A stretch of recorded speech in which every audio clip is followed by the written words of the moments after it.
overseas trip of his presidency. And here he is just hours ago meeting with British Prime Minister Theresa May, and soon he's going to sit down with Chinese President Xi Jinping. But this is the meeting everyone's talking about. Trump sitting down, shaking hands right there with Russian President Vladimir Putin, a meeting he's describing as, quote, tremendous. In the aftermath of that meeting, there's something of a he said going on. The Russians say Putin denied meddling in the American elections and that Trump accepted that denial.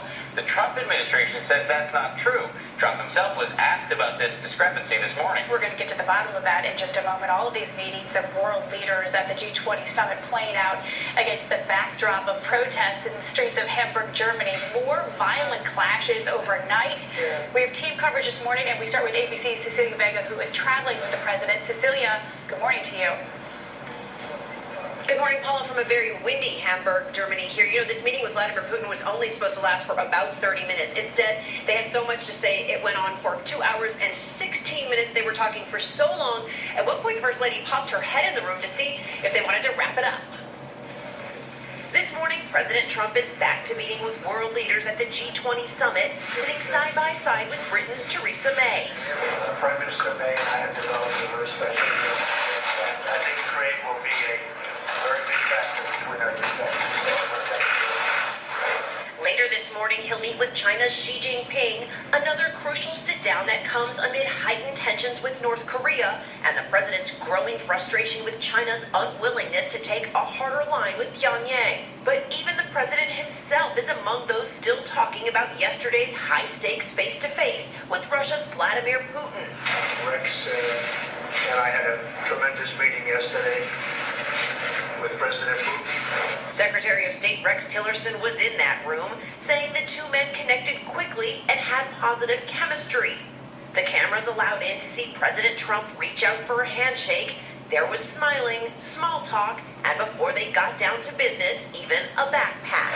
Looking forward to a lot of very positive things happening for Russia.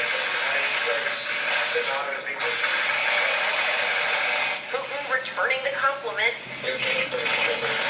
saying he too was pleased to meet President Trump for the first time.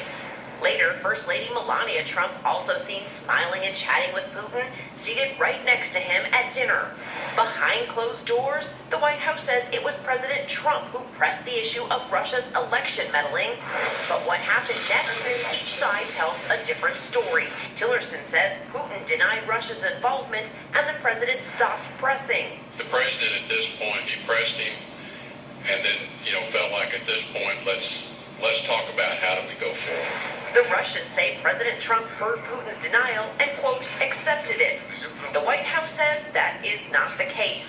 Asked for his version of the story this morning, Mr. President, did the Russians lie about your meeting yesterday? from President Trump, no comment. Yeah, no comment there. Now, the one thing both sides do agree on, a ceasefire deal reached for the southwestern part of Syria. This is a deal reached by the U.S., Russia, and with the help of Jordan also. Secretary of State Rex Tillerson says this is a sign that the two countries, Russia and the United States, can work together. But Paula, similar ceasefire deals just like this one have not lasted very long in this country. It remains to be seen whether this one might be different. Thank you very much for your reporting, Cecilia, trying to find a little bit of common ground there. And